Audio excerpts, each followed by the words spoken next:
Viti 2025 për Kosovën u përmbyll me një lajm të mirë, të cilin vendi e priste që nga 2023. Bashkimi Evropian vendosi t'i heqë masat ndëshkuese ndaj Kosovës deri në fund të janarit, duke i hapur rrugë përfitimit të miliona eurove mbështetje financiare. Presidentja Vjosa Osmani ishte e para që bëri publike vendimin, teksa po merrte pjesë në samitin e Bashkimit Evropian me vendet e Ballkanit Perëndimor në Bruksel. Pas diskutimeve intenzive me partnerët tanë, u marrë vendimi që të gjitha masat t'i hiqen Kosovës. Vendimi u konfirmua më pas edhe nga presidentja e Komisionit Evropian, Ursula von der Leyen, e cila në platformën X shkroi se heqja e masave erdhi pas kalimit paqësor të pushtetit lokal në veri të vendit.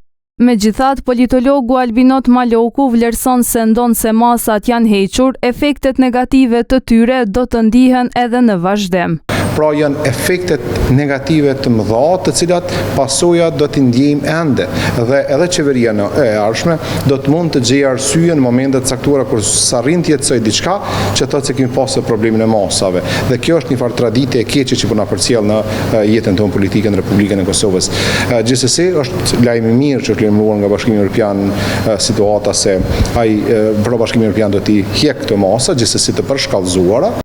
Masat e Bashkimit Evropian nuk ishin sfida e vetme diplomatike që pati Kosova. Shtetet e Bashkuara të Amerikës në shtator të vitit që lan pas pezulluan pa afat dialogun e planifikuar strategjik me Kosovën. Për shkak të shqetësimeve lidhur me veprimet e qeverisë në detyrë, kishte njoftuar ambasada amerikane në Prishtinë. Ky vendim erdhi në një kohë kur lider televizjes vetëvendosje po kritikonin vendimet e gjykatës kushtetuese lidhur me konstituimin e kuvendit, duke e quajtur institucionin më të lartë juridik të vendit hije politike e opozitës. Sipas Malokut, raportet Kosovë-SBA janë dëmtuar dhe rikuperimi i tyre duhet të jetë prioritet. Është tentuar të preket ky raport, është tentuar mjaftueshëm nga ish qeveria tani më qeveria ndetyrë, ose më thënë më mirë po them prap, rekuperimi i këtyre raporteve duhet të bëhet, është në interes të Republikës së Kosovës dhe ai procesi i nisjes së dialogut strategjik të nisë mirëfilli dhe të ketë rezultatet e veta.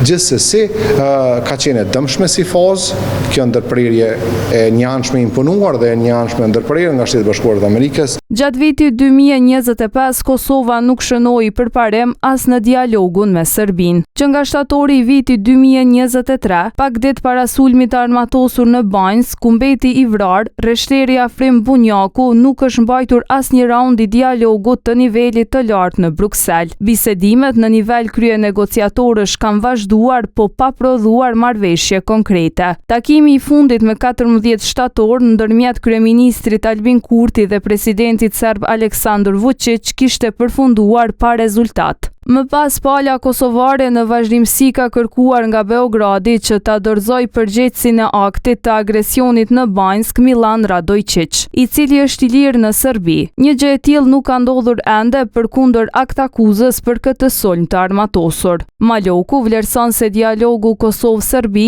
mbetet një prioritet i imponuar nga faktori ndërkombëtar. Ndëroj që edhe qeveria jashtme do ta ketë njërin prej të gjithsesi të imponuar nga faktori ndërkombëtar, jo si vullneti joni që të bëhet prioritet dhe do të jetë prioritet në një formë ose tjetër, për shkak se ka isharete, ka zona që tregojnë se Kosova dhe Serbia duhet dialogojnë dhe duhet përmbyllin disa çështje, sidomos jetësimin e marrëveshjeve që kanë ndodhur prej 2011-s deri në vitin 2023 kur e patëm pajtimin e ndodhur në Bruksel dhe në Ohrid, që është një lloj pole gjitha marrëveshjet të arritura. Bisedimet teknike mes Kosovës dhe Serbisë me ndërmjetësimin e Bashkimit Evropian kanë nisur në vitin 2011. Dialogun teknik atë kohë e udhëheqte qeveria e Kosovës me Edita Tahirin në krye të ekipit negociator, ndërsa Serbinë e përfaqësonte Borko Stefanović me ndërmjetësimin e Robert Koper. Në vitin 2014, kryenegociatori i Serbisë u bë Marko Đurić, drejtori i zyrës për Kosovën në qeverinë serbe.